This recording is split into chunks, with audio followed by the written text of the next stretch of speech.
Welcome from the deep. I'm Mike the Finder. And I'm Book of Brett.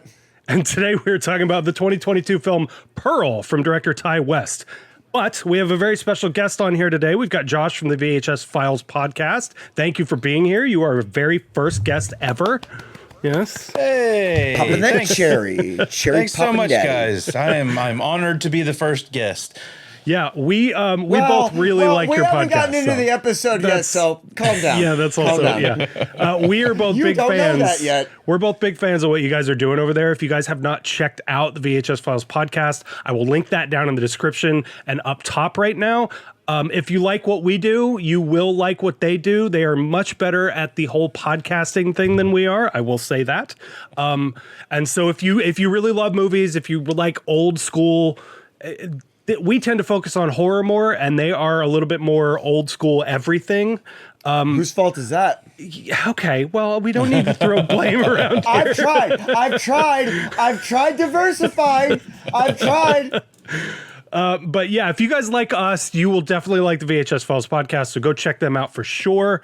I want to know what everybody knows going into Pearl before we get into this, because this is a movie I've had on my watch list for literally since it dropped. So I want to know, Brett, what did you know going into this? Because I know you didn't know much about Ty West or the whole Pearl thing.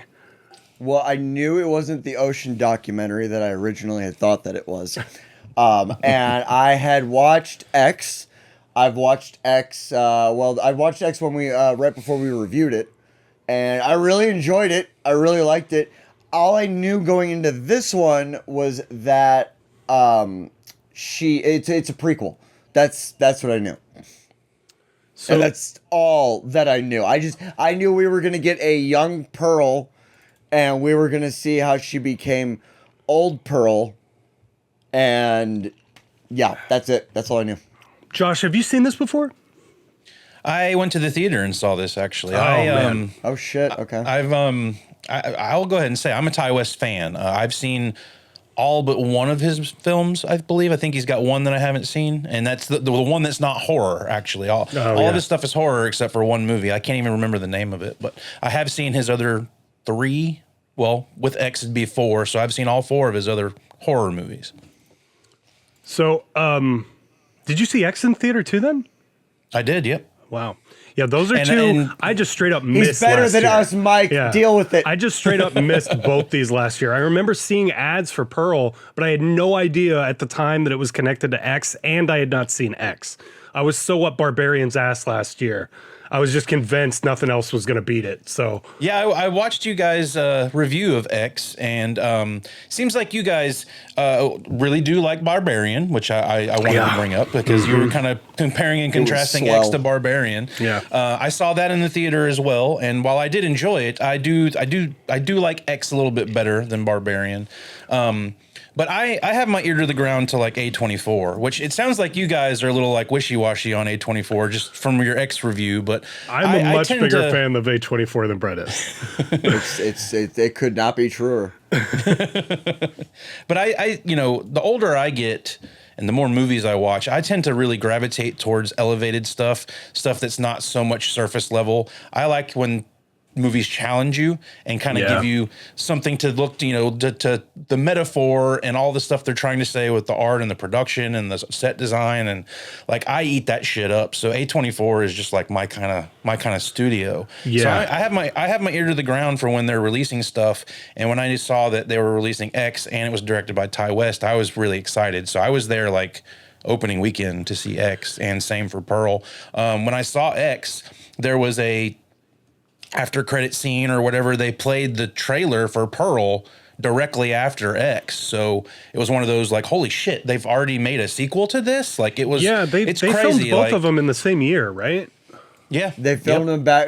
He started writing Pearl during the production of X. Well, it was he and Mia Goth really kind of got together on the character, and it was sort of a brainchild of him and Mia Goth working together. That is definitely what I found interesting, is that Mia Goth helped write this. When that popped up on the screen while watching this, I was like, oh, I had no idea that she was like a writer.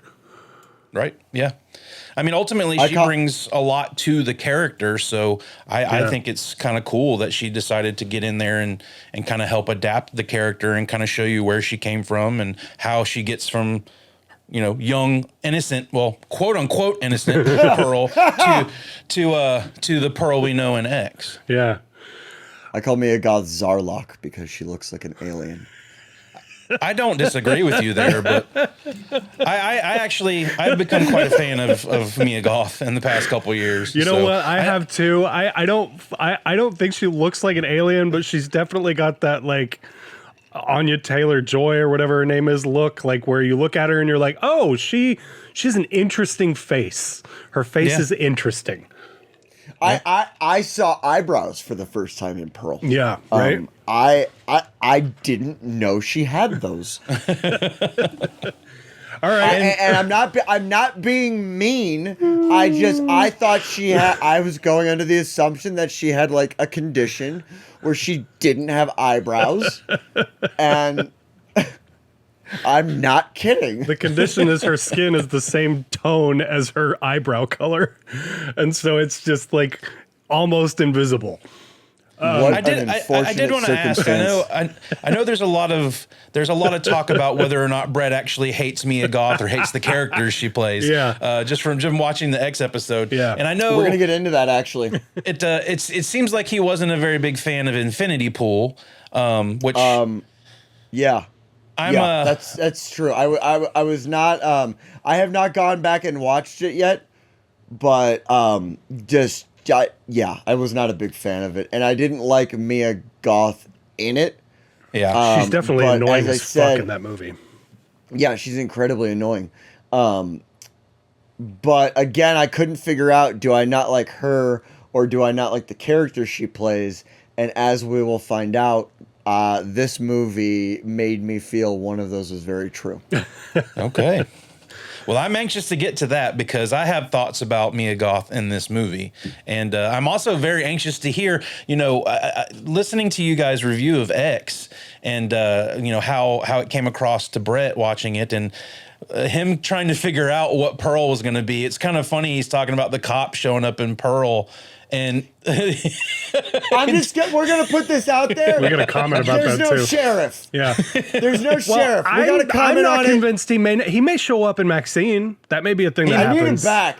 I need him back. He is my favorite throwaway character of the last 10 years. I don't know why. It's something there's something about him where I'm like, dude, I could watch like a whole series of The Office with the sheriff in it. He has like 5 lines in the entire movie. Yeah, exactly. Yeah, but I'm like, well, what maybe about 40 him? seconds of screen time. Well, I think I just really wanted to see like the side of it where he like starts going to like an investigation for everything. Well, and I think that may be what we get into Maxine. That's kind of what I wanted to touch on after we get through talking about Pearl is where we could possibly go for Maxine. Yeah. The only thing I know is that it is set in Los Angeles, so I think the chances of the cop showing up there are slim, but I'll hold out hope for you, Brett. I'll hold out hope that he's in that one. Well, we'll see. As far as Infinity Pool goes, I love that, and I definitely agree. The older I get, the more I like, especially horror movies with substance, which is one of the reasons I think X is so damn good, because there is stuff in there that if you want to find it, it's there to be found. But if you also want a surface level slasher movie, X is perfect. And I will say this: I had not seen Pearl before today, but I had seen clips of it here and there, and I kind of vaguely knew what it was about. So going into this, I had sort of a vague idea of what it was going to be as far as a prequel goes, but I will also say it really is way different than I was expecting it to be too. And that is, I think, my favorite thing about it, because I walked into this thinking I know what this is going to be, and it was completely different than what I figured out. And that's why I'm kind of chomping at the bit to get to what Brett's thoughts about this movie were, because I know he ended up walking away from X liking it more than he thought he was going to. Yeah. And Pearl is a very different movie than X. Yes, it Buddy, is. but you know what? Nobody's ever said they were interested about anything I have to say on this show, and I want you to know what that means to me.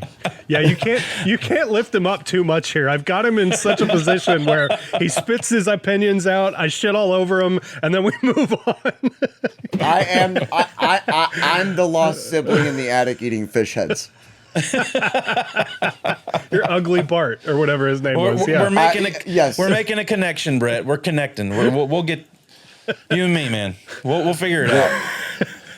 All right. Well, Mike, we're coming for you. All right. Well, Brett, do you want to go ahead and give us a synopsis of Pearl from 2022?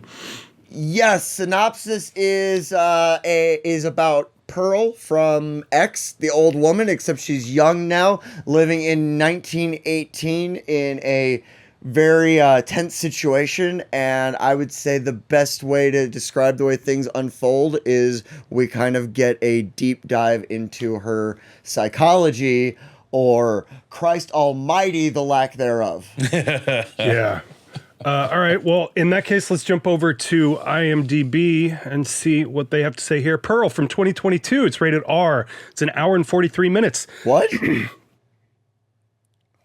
It's rated R? Yeah. That's crazy. I thought this was a family film. It has a 7.0 out of 10 on IMDb, which is much, much lower than I expected it to be. It's from director Ty West. It was written by Ty West and Mia Goth. It stars Mia Goth, David Corenswet, and Tandy Wright. And the IMDb... Corenswet? Corenswet? Sweet? Corenswet? How would you pronounce that? Continue. Right. And then the one-sentence synopsis from IMDb. In 1918, a young woman on the brink of madness pursues stardom in a desperate attempt to escape the drudgery, isolation, and loveliness of life on her parents' farm. That is a weird synopsis. I was going to say, man, that puts a lot of emphasis on the last 30 minutes of this movie. It sure does. Like, that's like saying, I mean, they're basically saying the synopsis is the last 30 minutes. Well, what is so weird about this is how utterly slow this movie starts. I was not expecting how slow this was going to be at the beginning. It has a psycho vibe to it. Like, as far as it building up. Here we go again, Brett. We're connecting because I had talked to when I talked to Mike about coming on for this episode. I was telling him about Pearl a little bit because I had seen it, he hadn't. I was like, you got to go into this one thinking less Texas Chainsaw Massacre and more Psycho. Like, this thing definitely has Psycho vibes. Yeah. Oh, for sure, dude. I mean, the way it builds up, because like anybody that's ever watched anything Alfred Hitchcock knows that it's going to be a slow build. And I know he gets a lot of love for being the master of suspense, which he absolutely was. However, all of his movies are boring in the beginning. And this really... No, fucking come at me on this one, because I know everybody loves Alfred Hitchcock, but seriously, like the Birds is one of the most boring horror movies I've ever watched in my entire life. I cannot disagree with that. That's definitely fair. I am a big Hitchcock fan, and I don't disagree with that either. Absolutely. Like I still remember, not to get too off topic, but I still remember my mom letting me watch Psycho and then saying, if you like that, go watch The Birds. It terrified me as a kid. And I remember as a kid pausing it and going, did you give me the right movie? That happened. That happened. But anyway, no. But this one does have a slow build, but it doesn't, I feel like it doesn't get boring, but it definitely teeters on the cusp of it a couple times. But it's only because it's not in your face. It's all happening in the heads of the characters that we're seeing on screen. Yeah. Like the mom is clearly broken. Who wouldn't be? She has to change her husband's diapers. The dad, somebody please kill this dad. And then we have Pearl, who is Pearl. Somebody needs to give her some laudanum or more of her father's morphine, because Pearl is more of a psycho in this than I really expected her to be. Well, yeah, because in the first 10 minutes, we see her kill that goose, right off the bat. Yeah, No. It's funny you brought up that specifically because that in my notes, that scene made me go, so Pearl's got some issues, huh?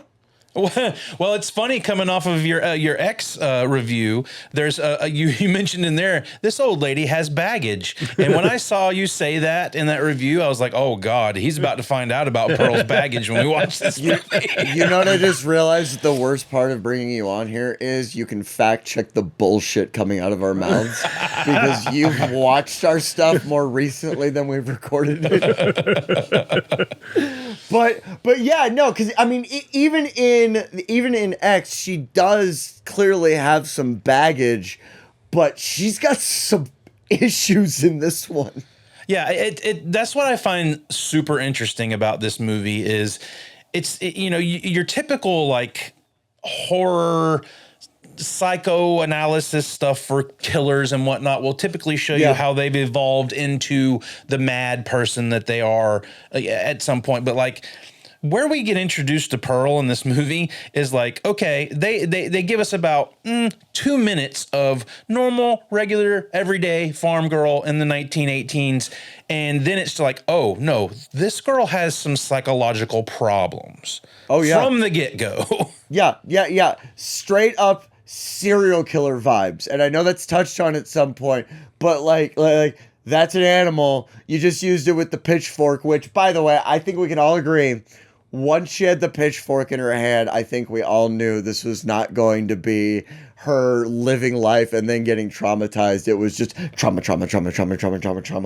Yeah. Just the whole time. Well, it's that music too that like just barely swells right when she picks that thing up and she starts walking towards the goose. Like it. I will also say the music. It's a duck, by the way. I thought it was a goose. Was it not a goose?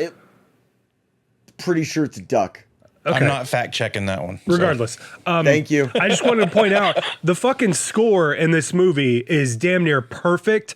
And it's because of little moments like that where she picks the thing up, it barely swells, it falls off at just the right moment whenever she kills it. And it's throughout the entire thing. The score in this is beautiful. It's spot on for every vibe too. Yeah. Well, you talk about vibes, and you guys talked about in your review of X about how it's obviously pulling from Texas Chainsaw Massacre, the 70s, horror that was out there. And then this one is reverting back to like the 1950s Hitchcock style thrillers and whatnot. I would almost categorize this until the last, 15 minutes, I would almost categorize this as a psychological thriller more than a horror movie, but it definitely goes the horror route towards the end. But I like how they sort of adapted, like, okay, this, X looks very 70s, and we're going to make you feel like you're watching a movie in the 70s. Yeah. Now we're going to make it feel like you're watching a movie in Technicolor. I love the Technicolor look. I was going to bring that up. It's so perfect for this film. Yeah. And that also in my notes, I called it high contrast cotton candy. Yeah, it also lends to a lot of the Wizard of Oz themes that you're going to get throughout this movie as well. Yes, I kept getting that vibe, but I couldn't figure out why. Like corn. Because of what? Corn. Oh, that is not what I thought you said. Corn and overalls. Yeah, I mean, I guess that's true. The other thing is her hair. There's like one scene of porn in here. Yeah, well, yeah. But it's her hair and the dress and stuff. That's what it is. And her on a bike and the whole thing. There's so many little things that like you can compare it to Wizard of Oz. I'm glad you brought that up because I couldn't quite put my finger on what I was getting out of that. Yeah. Now, see, and we talk about surface level and being able to find deeper meaning in these movies and whatnot. This is another classic example of there's plenty of surface value to this movie to be able to watch it and enjoy it, but there's also a lot of underlying tones. What I really picked up on this time was a lot of that reference to Wizard of Oz. Like, she's basically Dorothy and the Wicked Witch combined. Yeah. She wants to leave this place. She so desperately wants a tornado to whisk her away out of this place. But really, she's the tornado. She's the thing wreaking havoc in this story. Like, she's both the villain and the heroine. Yeah. It's crazy, like, when you start looking at it that way. And I love, the outfits. There's the particular time when she puts the top hat on, the dress, and then she's riding the bike down the road. Yeah. And all I could hear was dun, dun, dun, dun, dun, dun, dun, dun, dun, dun, you know. So, and then you've got the Scarecrow scene. Like, there's a lot of stuff that references Wizard of Oz in this. Well, that's actually a reference to one of the deleted scenes from The Wizard of Oz. Ah. Where Dorothy fucks the Scarecrow, right? Yeah. Where Dorothy Of course. fucks the Scarecrow. Everyone knows that famous deleted scene. I mean, there's a lot of and it famous just- stuff that happened behind the scenes on The Wizard of Oz that was pretty fucked up. So you never know. It just ends with like his crotch like going into popcorn. Dude, the face on that fucking Scarecrow was so unsettling. It's The unnerving. eyelids, I think, why does it have fucking eyelids? That And she's bothered me not so shy. much. Because She's not crows shy can about- tell, Mike. She's not shy about giving that thing some tongue either. She was tonguing the shit out of that Scarecrow. You know, and it's actually this is the first scene that we really get a great example of the tension building, not overall, but from scene to scene. Like a lot of the tension in this movie builds slowly in the scenes that it's happening in, rather than slowly building up over the entire movie. And this is a great example of it, because she pulls him down, and I'm like, okay, that's weird, but she looks like she lives in Kansas in solitude. That would make me go crazy too. Okay. And then she takes it down and like, okay, she's actually going to dance with it. She's got some screws loose. And then when she started like kissing it and everything, even that just seemed like, okay, Pearl's a little off. But once the tongue came out, I went, oh. Oh, well, I mean, guys, if you've got your movie bingo card out, you can go ahead and check off masturbation with a Scarecrow off your bingo card, because it's in this That's movie. true. Well, what's also weird is it's kind of a cool juxtaposition of the scene where she walks into the barn, or is standing outside of the barn in X, looking at Maxine fucking that guy for the movie. Like, there's some of the same shots. I also wanted to touch on the exact same shot from the barn is framed the exact same way in the very first scene on this movie as it is in X, which is just amazing. It actually It doesn't made have me... the same impact though. No, that's true, because it doesn't... There's not as much moving. It also doesn't give you the 4:3 ratio look, because it's got all the slats on the side of it and stuff. But I love that it's tied together, and there are so many little things right off the bat where you're like, that's the barn. And they do the exact same shots of like her sitting down and milking the cow as they did in X, whenever she's dressed the exact same as Maxine is in X. And there's just so many little, like, you have to have seen X. And this is one of the things when I was looking up, how do I watch these movies, in what order? I ran across a thread on Reddit, and somebody had said the correct order to watch these in is X, Pearl, X, because you have to go back and rewatch X after you watch Pearl to catch all of the little things, like the shadow in X whenever she has the axe, whenever she kills the dude in the barn, and you can just see her shadow, and you hear the little music cues, the like from all of the. It's just, dude, it's fucking perfect, and there's so many things in here to catch. It's funny you brought that up, because I realized once I saw the house on screen, I realized I've not watched a sequel or prequel in a long time where I looked at something and I went, oh, there's that thing. Yeah. Oh, it's the thing. Yeah. There it is. Yeah. And when I saw the house, I went, there's the house. It's the same. It's the same feeling I had when I watched Psycho 2. I was like, there it is. There's the house. God, Psycho 2 is great. So I actually watched X directly after Pearl today, and interesting. It's because of that very reason. Like, I was like, okay, I've seen the glossy version of this house, this property. Let's see how it evolved into whatever it is now, 62 years later, that we're going to see in X. And the attention to detail and the attention to the production design that they do across these two movies is fucking mind blowing, dude. And it's like, even so much down to like wallpaper in the house and where things are and shit like that. Like they really, I mean, they had to have shot a lot of this all at the same time because everything is so precise. And that's another reason. Sorry, I actually texted Mike at one point and said, I'm on board with Ty West. Yeah. Well, I as a person who is a fan of Ty West and has seen all of his films, basically, I will tell you, if you go back to his earlier films, don't expect them to be like X and Pearl, because he's sort of matured over the past few years since he's been doing these movies. His earlier stuff is it feels very like early director movies, but he definitely loves to reference certain genres of movies, certain time periods. His first horror film, House of the Devil, feels very much like a demonic possession movie from the 70s. It has that feel to it. But if you don't enjoy slow burns, his first few films are very slow burns. Well, I will say, whenever I watched X for the first time, I believe it was the first Ty West movie I ever saw. Because I went back on IMDb, and I've got it pulled up here. I started going through his old stuff, and I'm realizing I haven't seen any of this. Like, I know Ty West's name. I've heard it over the years many times, but I have not seen any of his previous work. You've probably seen Ty West in movies more than you've seen his directorial debut, his directed movies. He definitely looks familiar. He's been in a lot of like underground horror stuff. He was in Your Next. He's one of the people in the house in Your Next. Okay. If you've seen that. Yeah. Yeah, he is. He's been in a lot of like what do they call the mumblecore? He's part of that whole mumblecore movement when it kind of popped up in the late 2010s and whatnot. So he's been mumblecore. Yeah, like I can't even really reference many of the movies, but there's like this little like niche of indie movies that they've dubbed mumblecore, and he was kind of part of that whole movement. But he's sure the movies are great. Well, some of them are, some of them aren't. I've seen some of them. When you just Google mumblecore movies, this is what pops up: Daddy Longlegs, Baghead, Drinking Buddies. I don't like.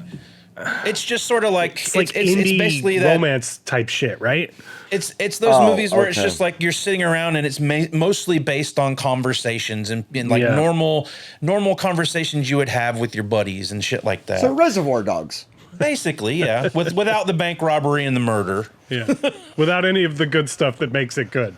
The ear cutting off and all that stuff. I'm sorry. I have to rescind my statement because I'm a huge Tarantino fan. Without the jewelry heist and the murder, because it wasn't a bank robbery in that movie. I'm an idiot. Well, okay. What I really want to talk about here is how this movie sets up into X and how we touched on it a little bit, but how we get from. And, you know, I thought maybe we could talk about this a little bit spoiler free, but I think I'm going to go ahead and throw out a spoiler alert now for both X and Pearl, because I don't think there's a way to talk about this in a meaningful way without spoiling both of them. It would be difficult to try and reference anything in these two movies without spoiling something. So what I want to know is how in the hell do we get from Howard walking in the door at the end to Howard Howard being the guy we see in X? That is the big open question. No, I mean, part of it is no. clearly his love for Pearl that keeps him there, and also maybe even fearing for his safety a little bit when he walks in on her setting up this insane for 60 dinner. Fucking years. Yeah, but that's the thing, right? It's got to be love, right? No, it's fear. Love is not fear. And that ought to tell you something about his character. He just got home from a fucking war. And he's more scared of his wife in that moment than the war he just left. Yeah. Well, but that's because and it's World War I too. I don't know if you guys know much about World War I, but there's some fucked up shit in there for real. And that was the other thing I was thinking of, because I'm a huge history nerd and I've learned a lot about World War I and World War II. And when he was shocked by that, my first reaction was, oh, come on, dude.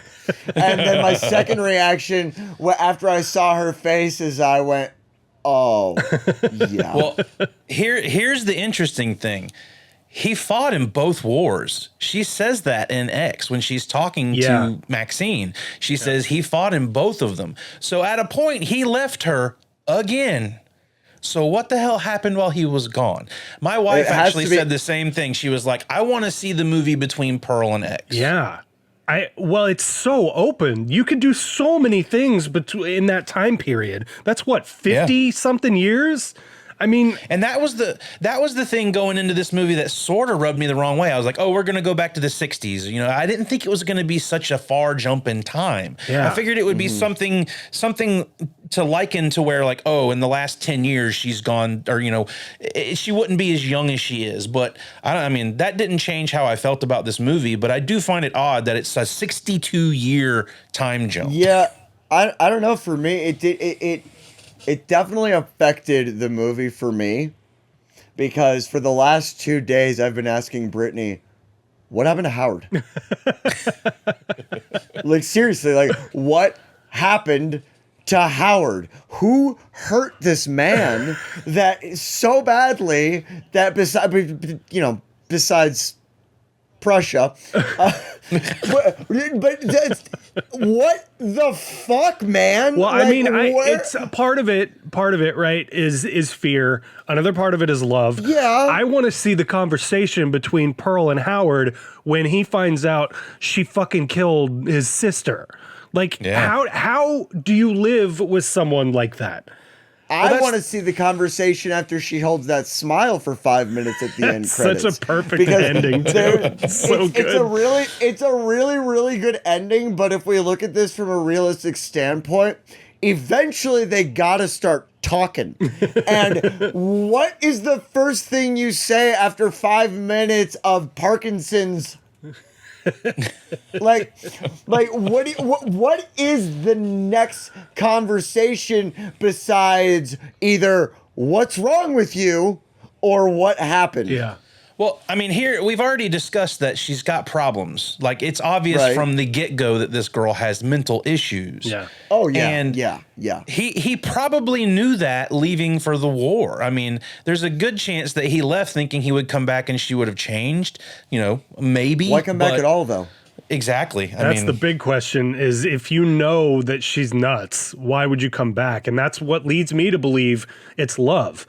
It's not just fear. He walks into that room excited to see her. He walks into a fucking, just a horror show with the two people at the, and then the pig with all the maggots. I can't figure out why Howard. she puts the pig on the table. That's a little fucking because nuts. she's crazy, Mike. She's absolutely that's nuts. True. Yeah, that's Hey, true. Howard, you're going home. I don't want to do that.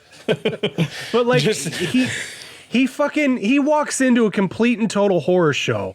And so it really has to be love, where he feels like responsible after everyone else is gone. He has to feel responsible for her safety, or to keep her from being arrested, or maybe the fucked up shit he saw in the war made him think about, he loves his wife. He's got to do what he can to help her. That's true. There's all kinds of ways you could go with it, but I keep forgetting they're married. It's such a weird, like, throwaway thing that they're actually married, because she's so young. I keep thinking she's like 18 or 19 or something.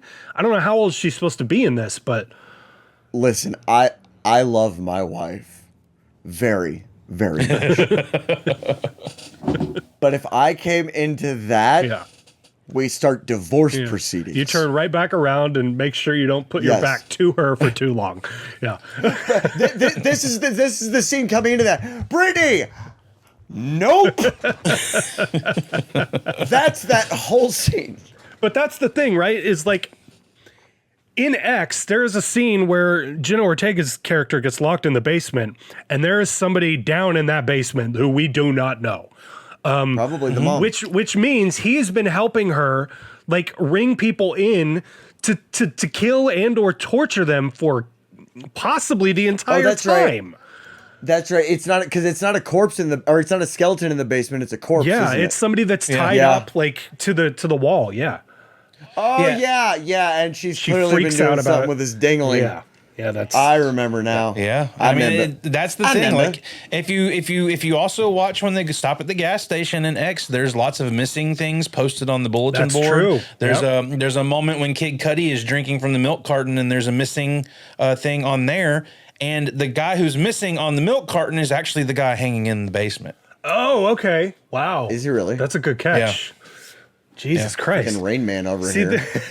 this is the thing, though. It's like I need to know how they get from point A to point B. Like if yeah.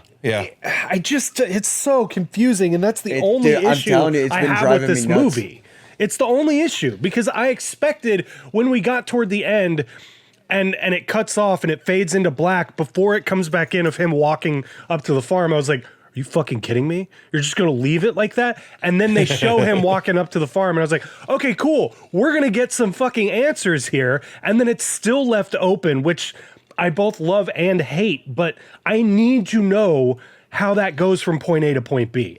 Well, yeah, you looking at the time period they're in, and this is how I sort of rationalized all this in my brain watching it today. Is we're starting in 1918. Maybe police investigation isn't what it is in the 70s or that much later. So maybe they were getting away with doing a lot on this farm and being able to get away with it because they were good at hiding things. Like there's They even pulled the psycho thing where they put the guy's car in the lake, right? And this is a car from 1918. But then in X, we've got a Volkswagen in the same body of water. So what happened to that old ass car? Like it can't be at the bottom of this lake. It can't be at the bottom of the lake too. Yeah. But maybe it is. I feel like all I was thinking about was that scene at a SLC Punk where he's like, "Sink, you fool!" and he's shooting the car. It's like the most buoyant lake in the world. It's the saltiest lake in the world. No, dude, so even if the whole 1918 thing just works, like it helps with a lot of the plot points, I still think all of that could have worked had we jumped forward even 20 years. Yeah, that would be my biggest hang up with Pearl, and that's why I would rank X higher than Pearl. Is I feel like if you would have set Pearl in the 50s, mid 50s, even 1960, I could deal with that jump in time a little bit better. You can do the 40s and do World War II. There you go. Yeah, make him go off to war again. Whole war thing. Yeah, just make him go off to war again and just focus on what the hell she's doing and how she gets to the point of killing even more people or whatever. Yeah. But that's a horror movie. We're talking about turning Pearl into a horror movie when that's not what this is. Like you said, it's a psychological thriller for sure. Well, let's think about this though. Let's think about the essence of what's happening in Pearl and what's happening in X. And Pearl, she wants to get out of this town and she's going to do whatever she needs to do it. At the end, she realizes maybe I can just make the best of what I have. Yeah. So maybe, theoretically, when Howard gets home at the end of this, maybe she does calm down. Maybe he's willing to cover up this murder, cover up all the shit she did, and they live happily ever after until 1975. And then he his can't in-laws fuck are anymore. still rotting. What's that? His in-laws are still rotting. Like even if there is a point where he like starts, acclimating to her psychoses, because there's got to be multiple. There's still the point of him going home, and the first thing this poor guy sees is in-laws pig rotting. There's still. You're trying to get into the psychosis of someone that you don't know, Brett. You don't know what this guy was thinking. I don't want to know this person. Do you? You're answering your own question, I think. That's a fair point. That's actually a fair point. But in X, he can't fuck anymore. So maybe she's got this urge, and it's just recently. He pulls it together at the end. Oh, he does. Well, he does in a big way. Good job, Howard. I have a theory that because of her insane monologue, which is just incredible, by the way, at Dude. the dinner table. If you It's are one not goddamn shot. if you are not on board with Mia Goth as an actress after that, Yeah. I don't know what to tell you, dude, because I timed it. Yeah. It is 5 minutes and some odd seconds. Like I have it, I don't know what exactly it is, but it's 5 point some odd seconds or 5 minutes point some odd seconds.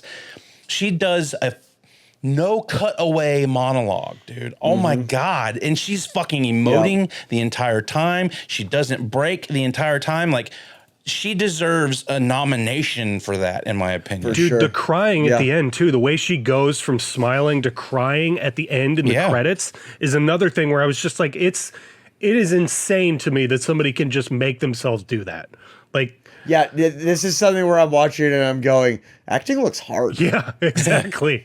But in that monologue, she mentions kind of feeling trapped on the farm and stuff like that, right? I have a feeling that when he comes back, the main theme of their marriage is him sort of keeping her trapped the rest of their marriage.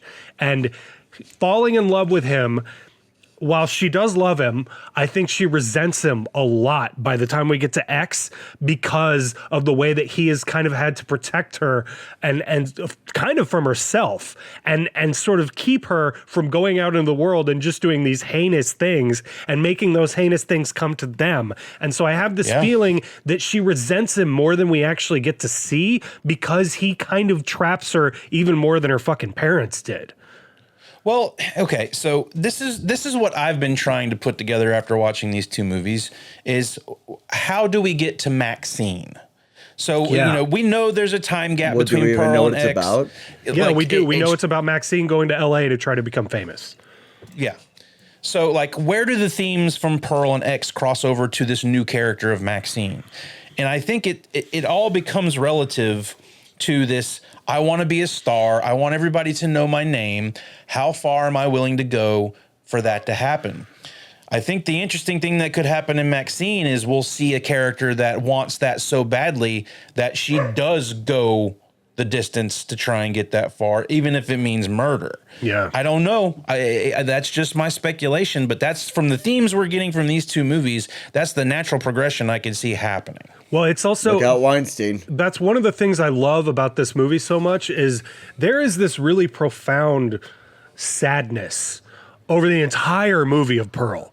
And I didn't know what that was about until like the last 15 or 20 minutes of this film where she just like after the monologue, you really understand why there is such a sense of sadness on this entire movie. And I love how not only Pearl, but X also is dealing with the just incessant want. Ooh, excuse me. The incessant want to be famous. And that is, I think, the overall arching thing in all of these movies, especially once we get to Maxine. I think there's a lot being said in here about how fame and the want for fame and failing and all of that shit can ruin someone. And it makes you focus on the wrong things and achieving it. And it makes you focus on the wrong things your entire life while you should be out trying to focus on other things. And that, more than anything else, is what I want out of Maxine, is for him to really drill down on this idea about how fame can fucking ruin people. Well, Yeah, I mean- and let's look at what else she has to look at. Corn. Yeah. Like, I mean, I don't know if you, Josh, I don't know if that's- you've been to Kansas, but that's oof. My wife is from there. It's the armpit. I'm talking to you, Kansas. You're the armpit of this fucking country, and you need to be cordoned. Anyway, For context, we got trapped in a dust storm there on the side of the highway for hours one time. Broke my car with the wind. It broke the wind. Kansas broke my car with the wind, and with it my heart and love for Kansas. We've had many bad experiences in Kansas. It's terrible. It's terrible. I say fence it off and turn it into a prison state. But no. It's a good idea. But that's why I think this setting works so well for the for the like the necessity to, or the necessary feel. Also, they're in Texas, just to be clear. I believe both X and Pearl are both in Texas. So Okay, that's just Kansas on the ocean. That's all that is. Let's be honest. But no, I think that setting works, like this kind of like farm life setting, because I feel like anybody with any, that's why you and I got out of Arkansas, because we had ambition and there was nothing for that place to offer. Right. And I feel like putting it in this setting really, really helps with the mentality of I've got to get out of here, because then all you've got to do is sprinkle on a little bit of schizophrenia and it's not hard to believe this character. Yeah, and you guys are making good points as far as like, well, we were trying to figure out what's Howard's deal. Howard was able to contain her there. I mean, she was not able to leave and do the things she wanted to do. Who knows what could have happened had she done that? I think with Maxine, where we're going with that is she is going to get into the limelight. What's she going to do to get to the limelight? Can we all just agree that we'd all be okay with a Pearl trilogy? I would be okay with a Pearl trilogy. Yeah. But I think the thing that makes this so brilliant is that it's not all about Pearl. I know. And it's really using Maxine as a juxtaposition to Pearl, and what Pearl wants out of life is, I think, what Maxine is going to end up getting. I think. Well, and this is what was always kind of bothering me about X until I saw Pearl, is you've got this whole sort of bookend with the preacher on the TV and X talking about how, we're letting sin overturn our world. You've got murderers and dope fiends and blah, blah, blah, blah, blah. He's coming from a life in a time that Pearl is used to. His daughter is Maxine, and she is moving into a different space where things have evolved and things are different, and you have these sexual awakenings or not. So it's also something that's showing kind of how, as generations pass, how things change and get different, but how they ultimately stay the same. Like, people are going to do fucked up shit to get where they want to be. Well, I think another thing that it's really saying is Pearl grew up in this super conservative time where her mother was like, you need to focus on the farm, you need to focus on being practical.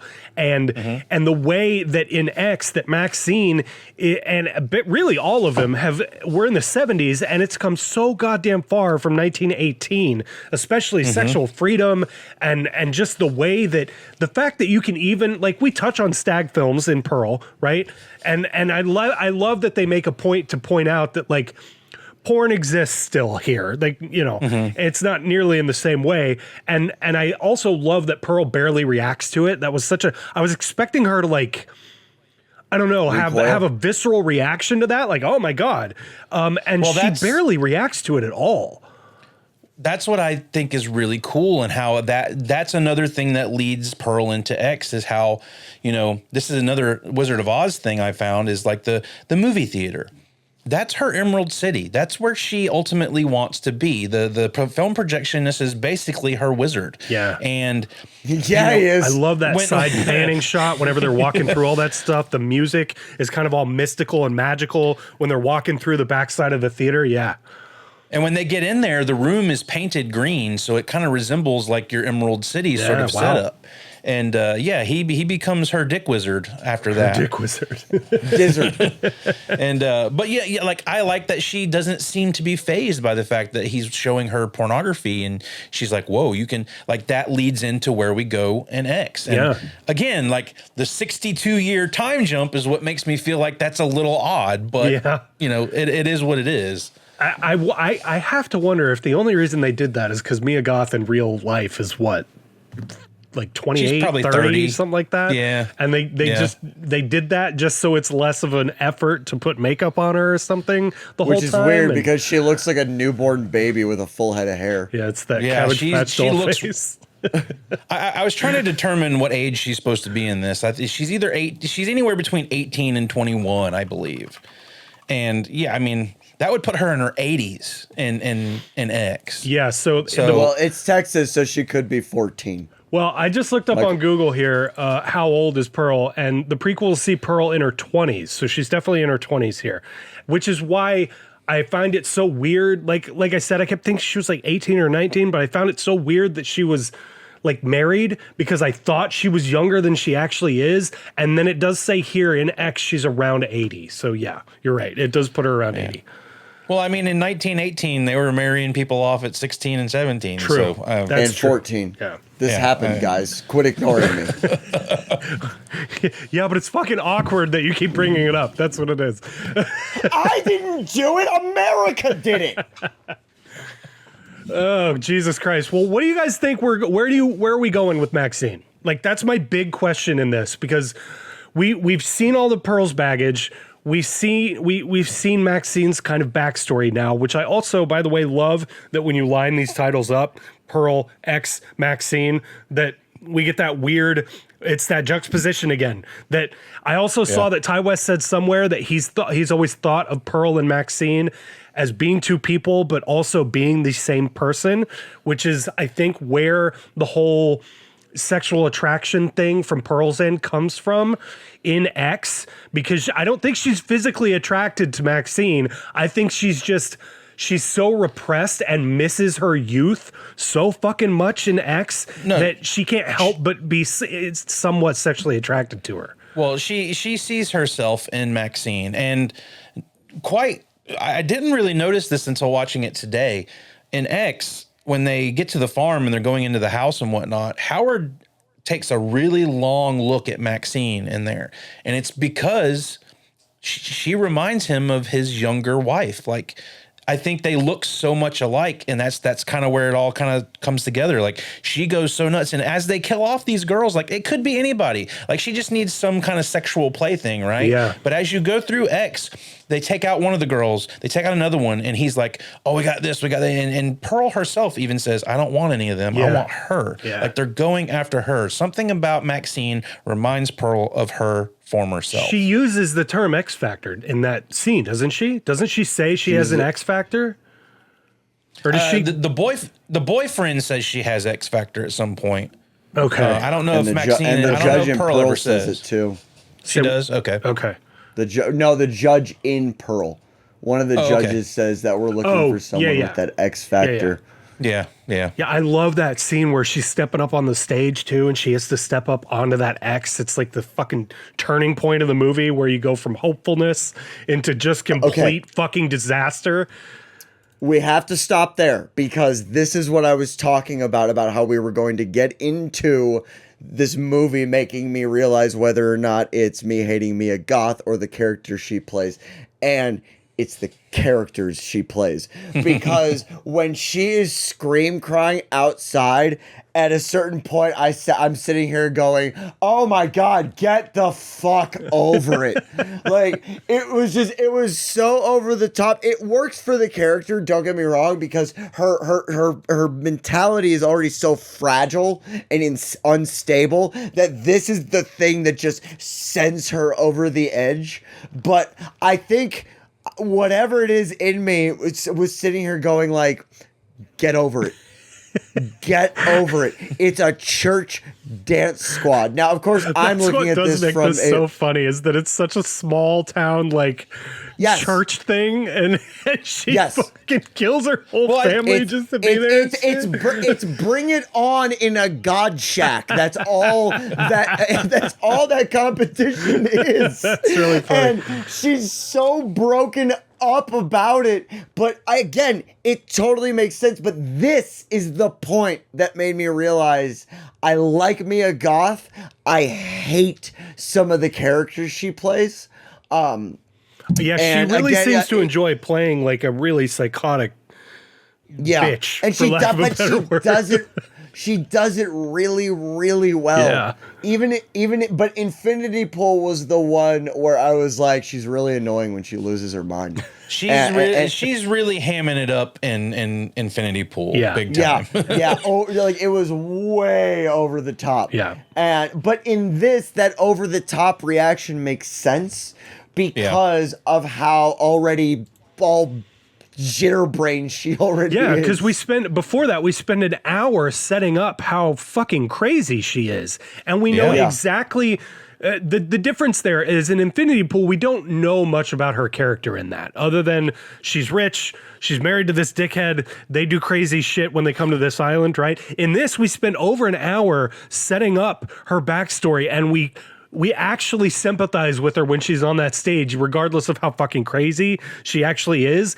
You can really feel how much that fucking breaks her, because I don't know about you guys, but I was literally expecting her to get that. I really was. Like, were you really? I really was, because I was wasn't. expecting her to go on the fucking road with these people, and that is where all of the because I'm probably misremembering that, but that moment where Maxine is looking at all the photos on the wall in X, isn't there a moment there where she's got a picture of herself like dancing or something? What is that? So they I don't remember. Ask Rain Man over here. they really gloss over a lot of that kind of stuff in the movie, but it does tell a story. She was a dancer before the war and the outbreak. That's another thing that I think Pearl does that's really, and that might be why he said it in this time frame, is because we had the pandemic. Yeah. And I think he was trying to make Pearl relative to what's going on now in some way, and maybe there was the pandemic at that time can tie into that. Well, especially if they filmed this in 2020, 2021. Juxtaposition. Yeah. So, like, I think, and she says she was a dancer before all this happened, and she's working on the farm because of the war, the outbreak, and everything. So I must think have she's missed that part of it. Okay, that makes way more sense, because the whole time I was sitting there going, okay, but where in the fuck did that photo come from that's in X, that they have that entire weird moment where she touches her on the side when she's wearing the overalls or whatever. There's that really weird moment where they're like bonding over this photo, and you can see Maxine notice, or at least seemingly notice, that she looks very similar to her, and it's kind of glossed over. So I was it's one of those very similar, huh? Okay. It's one of those where it's like let the audience figure out the storytelling, and I can respect that. Like, I don't need things told right to me all the time. Amen to that.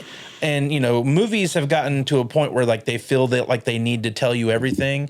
People are stupid. True. I love the new I'm not Guardians, arguing but with there's that. so many moments like that in the new Guardians.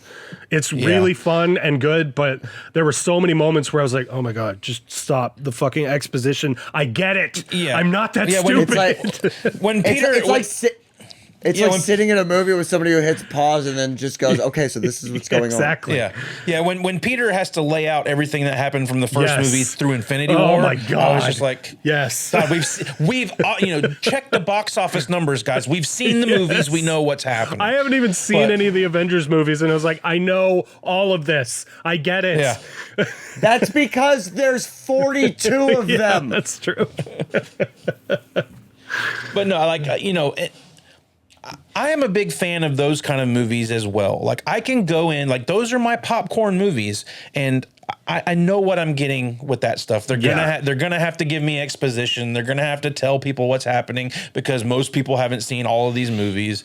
And I'm just a nerd like that. I've watched all the movies, so therefore I know what to expect out of them, and I just kind of have to let them be what they are. Oh no! Here we go. Wait. Here we go. Wait, you watched all the Avengers movies? Do what? You watched all the Avengers movies? I don't know if you know this, but we're both big haters of Marvel. Guardians is literally the only Marvel series that I like. How'd you do it? Many years of just watching movies. Did you start with the beginning? You started with the beginning? Well, I was watching movies when these started coming out in theaters, Brett. So yeah, I was watching them then. No. I'm not condescending to you. I just have a theory that the only way to enjoy them is to have started with them. Yeah, I've thought about trying to catch up, and I looked up a list, and I was like, that's too many. I'm out forever. I will never do this because it's too many. I went to Walmart, and they had all of the Avengers movies on display, but none of them were in order, which that alone is a major problem for me. The other problem was that I looked at it and it was so overwhelming on just where to start that I just went to the next end cap over. Well, and see, looked you at guys movies. are proving the point that I've been saying over the past few years, that movies, especially comic book movies are becoming very relative to comic books. I was not a comic book reader for a long time because of that very reason. There is so much story and so many different start and stop points in comic books that it is overwhelming to try and get started as a comic book reader or a comic book collector.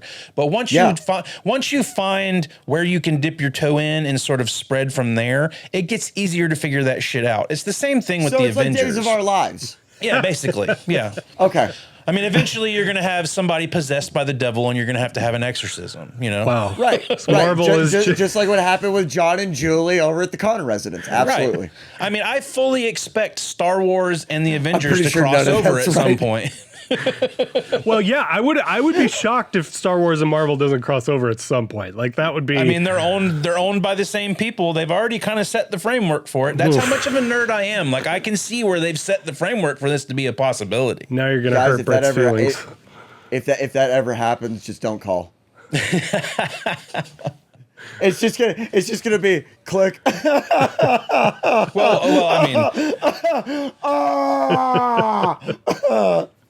and I mean, we determined when you guys were on our show. I mean, Mike's not the biggest fan of Star Wars. He's never watched any of the Star Wars movies, right? That's because he's a bad person. I've watched some of them. Brett made me watch one time, and it wasn't terrible. Made him. But no, I do not like Star Wars. I decided the other day I should decide to like Star Wars just to piss Brett off. Like I'm now a Star Wars fan, but only the new stuff. No, I mean the worst. So you're 12. The worst Star Wars, like the people who hate Star Wars the most are Star Wars fans. Like, so it's a toxic fandom to get into. This is why I always ask. God, it's so true. Almost every fucking week, shit. I say to Brett, do you even like Star Wars? I love it. And that's his answer. All right. Yeah, well, we're getting way off topic here. I want to know what you guys are going to be rating Pearl and any final thoughts about this movie. I'll start. Good. That's what I was waiting for. I mean, obviously, I'm the one who came into these movies as the biggest fan, I guess. I mean, I like I said, I have my ear to the ground when movies like this are coming. And when I heard Ty West was doing X, I got excited. And then when I found out Pearl was coming shortly thereafter, it made that even more exciting. I think he's doing something that we haven't really seen done in the horror genre. Someone who's putting a lot of thought into planning out how they're going to tell a story. Yeah, we've had plenty of, our franchises, Friday the 13th, Nightmare on Elm Street, where we make movie after movie and it just does what it does. But it seems like he's putting a lot of thought and effort into how he's wanting to tell this particular story. So I'm excited where Maxine is how that's gonna tie it up. So going into X, like I loved X. It was my number 4 movie of the year last year. Yeah, I told Brett after we watched X for the first time, I was like, had I seen this in 2022, this would probably be above Barbarian for me for sure. Yeah, I mean it was X. I don't even remember what I mean, my number 1 movie of last year was Everything Everywhere All at Once. That movie was fucking amazing. Right. But X was not my number 4, so I would rate that fairly high. So going into Pearl, there are things that I think are problematic with it that make it a little less likable for me than X, but you kind of can't have one without the other at this point. Mm-hmm. How do you guys do your rating systems? Like out of 10? Out of 10, yeah. Okay. I would probably give Pearl somewhere around like a 8.3, something like that. Brett? Where X would probably be like a 9.3. Yeah. I was going to say we have a raffle because that's how it feels sometimes. But yeah, I thoroughly enjoyed Pearl. I did. I got major Hitchcock vibes. I feel like I got Psycho is the first horror movie I ever saw. And so to see this with Psycho vibes was really, really cool. Mm-hmm. I did not pick up on the Wizard of Oz references until you guys started talking about them. However, it does make a lot of sense. And that adds another element to it as well. And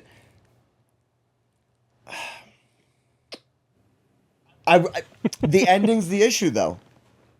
Sorry, I was thinking of really how to word it, but the ending is the caveat that affects the rating for me, because it doesn't just leave stuff open. It leaves the majority of Pearl's life open, and we already know that the next movie isn't about her. Now, with that said, it does make me kind of wonder if, since she's in both movies and we have very different color grades, palettes, all that, if there is an element to this that this is being done from Pearl's perspective, both movies. Because we do have such drastically different color grades. We do have such drastically different lighting. You know, I called it high contrast earlier. I meant high key. This is very high key lighting. This is very candy corn or cotton candy coloring. Normally that wouldn't work, a la Barbie. However, it works in this, and so because it's got that Technicolor vibe to it. That's why it works. Yeah, In Barbie, yeah. No, it's I just know everything's why. super clean and bright and fake looking. Yeah, exactly, like Barbie. Yeah. And so I really liked being able to dive into the mentality of Pearl. The ending, like the very end scene, is one of the most unnerving things I've watched in years. It makes me incredibly uncomfortable and I was watching it in the dark, and the whole time I'm watching the ending, and I literally felt my face doing this at one point. just brow furrowed, oh, I don't like that. I don't like that. Keep watching. I don't like that. Keep watching. And so I was gonna give this. This really sucks. I can't remember what I gave X, and I don't want to give this a better rating than I gave X. So I'm going to say the original rating was going to be a star below whatever that was. Plug the number in, Mike. But this one brings it down. I would say I'd give this like a 7 out of 10. Like, I mean, it was up until the ending, this was an 8 out of 10 for me. If not an 8.5. But the ending just made me, I don't know, I'm not angry about it like I would be, like I was at the end of Bodies, where I just felt like I'd been fucked with for an hour and a half. But this still had an impact on how I inevitably felt about the movie, or eventually felt about the movie. Yeah, I mean, what's interesting about that is I could tell you what you rated X if you'd ever fucking use Letterboxd. So, in my opinion, for me, no, you're right. You're right. Continue. Pearl is not nearly as strong as X is, but that's because slashers are one of my favorite things. I was expecting more of a horror movie going into this. Now, that is not to say I didn't enjoy it, and it's not to say that this is not a great movie, but I was just given what X is by its very nature, I just expected more of a horror movie out of Pearl. Now, I will also say the end scene where she's dismembering her sister-in-law and throwing her head and all of that is awesome. I fucking love the shot where I love when the axe comes down on her neck and you just see the fucking head get chopped off. It looks incredible too. Like it's so amazing. Fucking real. And the arm part where you can actually see up like where she cuts it off and stuff, it's crazy. The special effects in that part are amazing, but I wanted more of that out of this. Now, that is not the fault of the movie. And had I thought about what X is as a horror movie is so representative of the movies that were coming out at that time when that movie is set, specifically Texas Chainsaw and Halloween. And I would even throw a little bit of Friday in there and all that stuff. It's very representative of what that is. And had I thought about that for even a second before sitting down to watch Pearl, I probably could have gathered more of what the vibe of Pearl was going to be going into it. And so I can't really hold what I wanted out of it against it, because what he's doing with these movies, and I really hope out of Maxine we're going to get 80s, like just nasty LA 80s vibes. I fucking cannot wait to see what he does with that. That's why that's what makes me so interested and excited for these movies is we're talking about how we feel about these two movies together now. We don't have the whole picture yet. I mean, how is Maxine going to wrap all three of these together? And yeah, like I'm interested to see if Maxine goes the route of like our like Maniac and shit like that. That is exactly what I would love. Yes. Ingrained in 80s culture and the way 80s horror movies feel. Yes. You know, like I can only assume that's what's going to happen because that's what he's done with X. That's what he's done with Pearl. I imagine a movie set in the mid 80s is going to have that mid 80s slasher horror movie feel. Maybe he'll surprise me and it won't be that at all. I don't know, but that's only what I can assume. And I'm excited to see if that's the case. Have you seen, let me see if I can track this down real quick. Yes, here it is. Have you seen this screenshot? Because this screenshot is the thing that, like, I really gets me excited about this being like a dirty, nasty 80s movie. Because I look at this and I think, like, oh my God, this is gonna be like he's really gonna go for the 80s thing out of this. This screenshot gets me so fucking excited for what Maxine is gonna be because of everything you just said. Maniac is the perfect example of that. Just that nasty vibe that Maniac has is what I really want to see out of Maxine.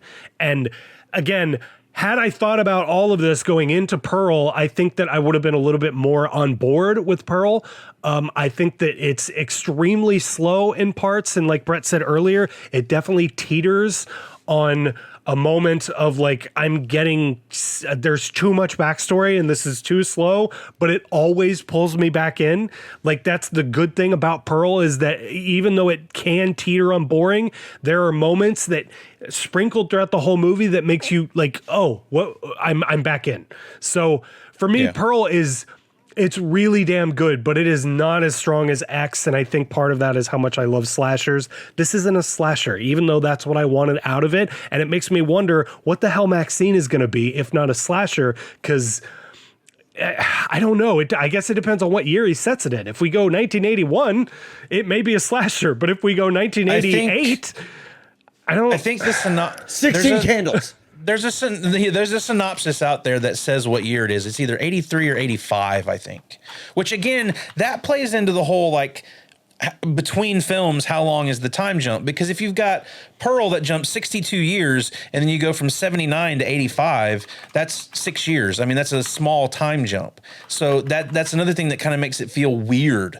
But again, like I love 80s slasher movies, so I'm game. Like let's do that shit. Yeah, for sure. All I'm seeing what I'm hearing is we need to make a fan film. We just need to bridge the gap between Pearl and X, and yeah. Can't be that hard. We got 60 fucking years to work with. Well, what's really crazy? And you got plenty of corn up there to deal with. To shoot it. It's true. That's very fucking true. I don't know if you know this, Josh. We talked about it in our X thing. $1 million is all they spent on this fucking movie, which is just insane to me. You know, it is insane that he's done these two movies for $2 million. Yeah. And what's crazy is every penny of that is on the screen, whether it's your actors, your production value, all of that stuff. Like just the dance sequence in this movie. Just some poor PA in the background crying in the corner. He spends his money wisely. I will say that. And is there a budget for Maxine on IMDb? I'm not sure. Let me look. Because I'm sure if it's higher, it's got to be, right? Especially if they're shooting it in. Because I think that Pearl and X were both filmed in New Zealand. Is that right? I think so. Yeah. No, I'm not finding. I can only imagine budget. I can only imagine being that it was shot separate from the other two and seeing how successful Pearl and X were. Yeah. They had to have given him a bump in budget a little bit because he's got some higher quality actors in Maxine. I mean, Kevin Bacon's got a part in Maxine. Yeah. So like Housley or whatever her name is too is in that as well, I think. Yeah, Halsey, and then Bobby Carnival is in it. So like he's got some bigger actors in this one. So I would say it probably got a bump in budget. So I'm anxious to see what he does with that too. The box office so far for the series, according to Wikipedia, is 24.5 million, which is not great. But if you consider how much they made those fucking movies for, they knocked it out of the park. So, and you consider the production company that it came from, A24. Yeah. I mean, A24 is putting out. I mean, they had the best picture of the year last year. So Yeah. That's kind of why I love A24. Also, is because they're willing to take a chance on these weird oddball movies that will challenge people. Like, I mean, I don't know if you've never seen like what is the name of that movie? Never mind, I'm going off on a tangent. But there's a couple of movies that A24 have put out that will just like, you'll be like, what? Like, I don't know if you guys have seen Beau is Afraid, but that movie is a fucking. Not yet. I wanted to see that in theaters. just They are playing so it. long. They're playing it one time every day, and it's in the middle of the day. It's like playing at like noon every day, and I'm just like, BlackBerry right now is the same way. They're playing it twice a day, and it's at like 1 and noon, and I just can't get myself over to a fucking theater in the middle of the day like that. That's whatever. I had to do the same thing to be able to see that. But I mean, that is a 3-hour movie. And it's Ari Aster, who's already done some crazy wackadoo shit with his last 2 movies. Like, he goes his first one. he goes full balls to the wall in Beau is Afraid. And it's like, if A24 is going to throw money at those filmmakers and let them at least try their hand at their crazy, wild fucking productions they want to do, I'm along for the ride. I'll see what they're willing to do. Well, especially like you hand a filmmaker like Ty West $1 million, you know he's going to come away with something that you can make money on. Like if this was a $15 million movie, I'd be like, that you're really rolling the dice here on whether you're going to make your money back, because this is a very niche. This is aimed at a very niche market, and you hand them $1 million, that's essentially nothing for them. And you know you're going to be able to make money back with somebody like Mia Goth in it, and somebody like Ty West at the helm. Like, that's either way. I mean, that's just going to say big thing about this movie. I'm giving Pearl a 9. I think Pearl is a 9 out of 10 for me, for sure. Oh, that's right. We're rating these. Yeah. Wow. I just wanted to get that out there before we continue. What did you rate X? I rated X as a 9. 9. Oh, okay. So I think gotcha. they're equally good movies. I just went into Pearl expecting something a little bit different, and He gave it a 9 because it's made by A24. no, I hated Bodies, and that's made by A24 too. I think I gave that a 2. Bodies is like this generation's sort of Scream. Nope. No. It's I no wouldn't give it that much generations credit. anything. It's no generations anything. I mean, I walked out of that one. I expected more out of that movie. I'll just say that for sure. I needed a fucking insulin shot after I watched that piece of shit. All right. Well, any final thoughts before we get out of here on Pearl, X, Maxine, whatever? Fill the gap. Yeah. Fill it. Yeah. That's what something out. That's what Pearl's been wanting this entire time. Fill the gap, plug the hole, and make it all make sense. Well, I mean, it does make sense. It for sure makes sense. I just think that I was not expecting 1912 or whatever the fuck it is. Like, 1918. I was not expecting that much of a gap. It makes sense when you think about how old she is in X and how young she is in Pearl. It makes, number-wise, it makes sense. That was a big shock to me how far back we were going, considering the 70s is what X, I don't know, it's fucking nuts. You want to get into brass tacks here? I mean, we could probably say that they probably wrote themselves into a corner when they started with X, setting Pearl at the specific age she was at, and then going, oh, well, we want to do a prequel about her. Well, we're going to have to set it way back in order to tell that story. Yeah. They probably wrote themselves into a corner in the writing room and were like, well, we'll do what we can with it. Who knows? I mean, I would love to be a fly on the wall in the writer's room to figure out what happened there. Well, she's but just so damn decrepit in X. You have no choice but to go back that far, I think, in order to make Pearl and Mia Goth's real age work together. Like, you can't make you can't make Pearl 15 because Mia Goth is twice the age of that. And, I don't know. I just feel like had we had less of a gap, this whole thing would be stronger, and I might even be willing to give Pearl a 10 because that, like you said, Brett, the ending is the only issue with this movie. There's too many questions of how the hell Howard deals with this. Just one post-credit scene of Howard going, dude, what the fuck? What the fuck would have been fine? Like, and it's funny because you've been up to things. And it's funny because, like, this is a weird movie because most of the time when you say the end of the movie is the problem, let's be clear. The end of this movie is fucking amazing. Oh, it's great. Yeah. It's just the cliffhanger they leave you on at the end of this movie is where you're like, wait, what? Well, like, it's because this ties into X is the reason it's bad. And not even bad, but confusing maybe. And it's because it ties it into X that Pearl feels so.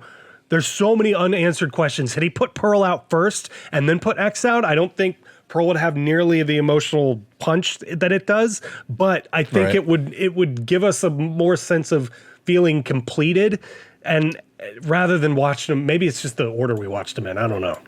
You want to know my hot take on Maxine? Okay. I think Howard comes back. That is a hot take. Mm-hmm. Howard comes back as a ghost and he's haunting Maxine. Howard the ghost. Yeah. That'd be fucking good. It's just him running around imitating Carrie's mom. They're all gonna laugh at you. Definitely Christ. some fucking Carrie vibes going on in this movie too, with the conversation between Pearl and her mom when she fucking burns her ass up. Yeah. Yeah. That's something we didn't even touch on. I cannot even believe how fucking good that scene where she catches on fire looks. She must be dry because she caught on fire really quickly. Well, she's. I mean, her husband's in a wheelchair. She's pretty dry, Brett. All right. Any final thoughts before we get out of here? No, I'm excited for Maxine. I don't know when it's coming out, but it's definitely one of my most anticipated movies. I saw just a few weeks ago that they wrapped up filming, so I'm sure being edited right now. So, all right. Well, if you guys like this, make sure you hit the like button. If you really like this, make sure you hit the subscribe button because we got a lot more content like this on this channel. Make sure you go check out the VHS Files podcast. I have that link down in the description. Like I said earlier, if you like our vibe and our podcast, you will definitely like the VHS Files podcast. Josh, thank you for being here. That was a lot of fun. Yes, sir. You provide a lot of context that we otherwise lack to these movies. Yep. No. I'm a movie nerd, man. I delve in when it comes to doing research and my opinions on movies. So I am always down to talk about a film. Yeah. Yeah, it's a lot of this is usually us going, oh, wait, hang on. Yeah, just Googling it. Yeah. I just want to say you can actually catch Brett and Mike on one of our episodes that will be coming up in the near future. So make sure you head over to our channel to check that episode out. We'll be talking about Night of the Demons. It was a really fun episode, and we're anxious to get that one out for everybody that's fans of you guys to see you on our show. Yeah, so that'll be coming in the near future. I'm really stoked He thinks we have fans. We've successfully tricked you. I'm looking forward to seeing how that episode came out because that was a lot of fun to record. So when it does drop, I will make sure to link that down in the description of this episode. But for real, go subscribe to them because they are doing awesome stuff over there. So. Wait, where is he? Oh, that's. Oh, nope. He's up. Well, thanks for having me on, guys. I had a blast. For sure. So thank you guys for watching. If you got all the way to the end of this, we super appreciate it. And we will see you guys next time from the deep. Bye-bye. Ta-ta. I'm going to be a fucking star.